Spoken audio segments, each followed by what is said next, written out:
How to make your Pinterest account private. To get started, go ahead and open up the Pinterest application on your phone. As you can see, you are now in the Pinterest homepage.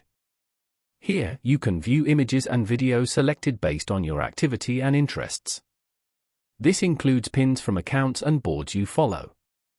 On this page, go to the bottom panel and tap on Saved. Over here, you can view all your saved pins and the boards they are saved to. Go to the top left corner and tap on your profile. Then, select Profile Visibility.